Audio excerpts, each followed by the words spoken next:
If you've heard me preach on Peter before, you know that he is my absolute favorite.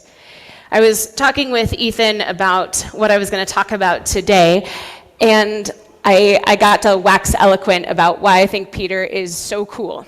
He's the one who's given the most character development, I'll say, in the Gospels.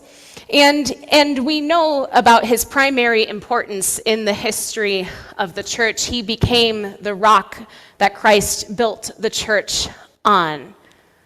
But when I look at the stories where he shows up, he is the messiest human possibly in history.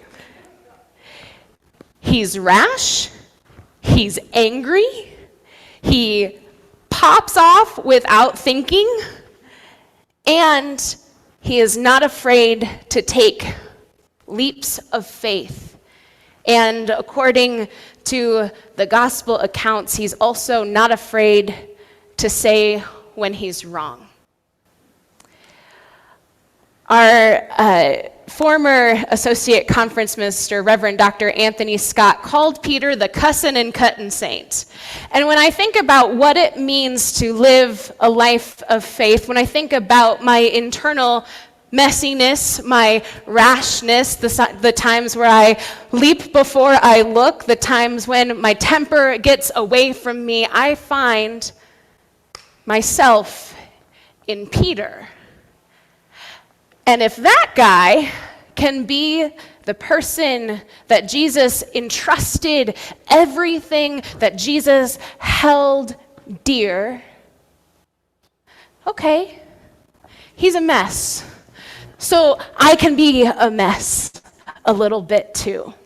And it frees me up from trying to be a perfect saint and rather be someone who follows, who climbs out of the boat and who gives it a shot. That's what I find in Peter.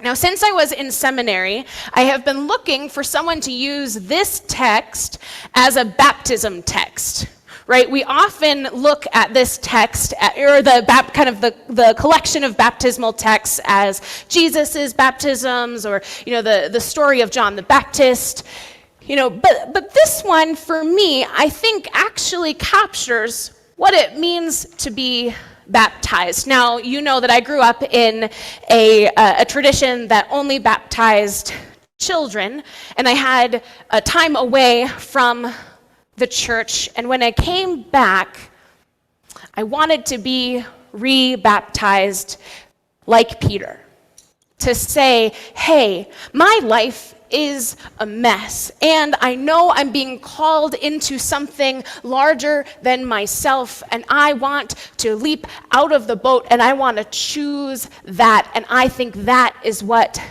baptism means. To be reaching so hard for God's hand and to find it there when you need it. And so when I think about choosing to live life as a follower of this brown-skinned Palestinian Jew, that's what I think. Peter, in all of his messiness, when everyone else was cowering because of the storm that had arisen, who thought that Jesus was a ghost who couldn't recognize their beloved across the waves, it was Peter, the hot mess express, who leapt out of the boat and said, I want to try to live a life of faith. I'm not going to hunker down in the bottom of that boat and just wait for things to blow over. I want to be in the heart of it. I want to jump in. It's a weird time to be a follower of Jesus.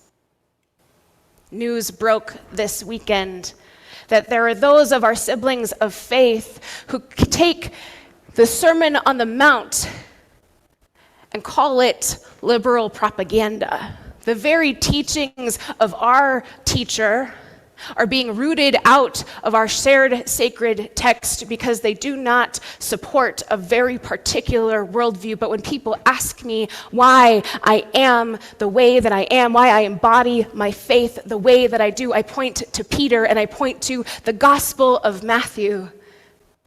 I point to what Deborah preached last week, the feeding of the 5,000. I point to the parable of the mustard seed. I point to one small act of faith being able to turn a tide around. I point to the ability not to make the seas calm, because that's not what Peter did, but to walk on uncalm seas with my teacher and my God pointing the way. It's hard right now to dream of the world that God dreams of, that the Apostle Paul dreamed of, a creation that has been liberated, a people who have been liberated. It's easier to shut the doors, to make sure I've got mine, to resort to violence or scare tactics. But Peter, right? He goes there first. His fight or flight mechanism is on point. He knows this is scary.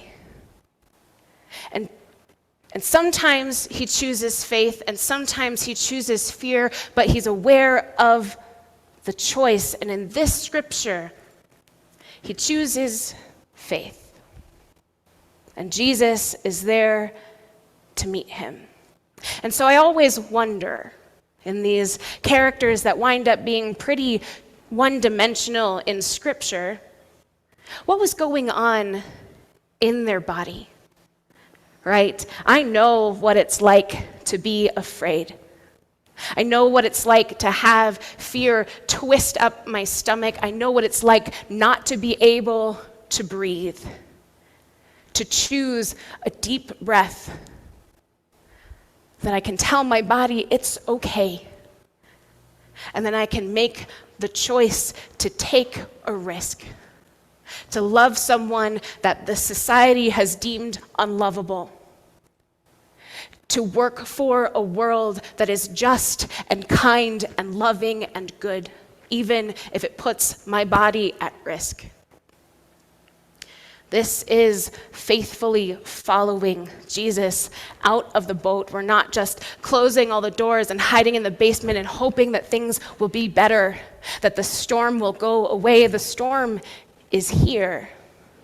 And it is in the act of faith and trust, following Jesus into the chaos, trusting that we will be piloted, that we will be held, that there will be a hand there reaching back for us when we need it. And we always need it. That's a faith I can embody. That's a faith we can do. A faith that takes risks. That says the boat isn't all it's cracked up to be. That there is something that is powerful on the other side of safety. Maybe you, like me, were baptized as an infant. Maybe you don't remember it. Or maybe you were baptized in a way that now hurts your soul. So we have bowls of water set up not to re-baptize, but to affirm your place in God's loving embrace. Maybe you're feeling a little chaotic. Maybe you're feeling like Peter, a little messy.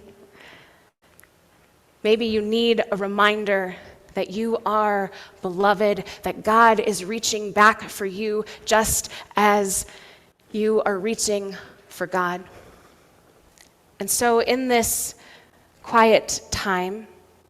If you would like to interact with the bowl of water to remember your own baptism, you're welcome to do so over here. If you would like to receive a baptismal blessing, I'll be over here awaiting that as well. If you have not been baptized and would like to, let's chat. We have chosen a life of faith.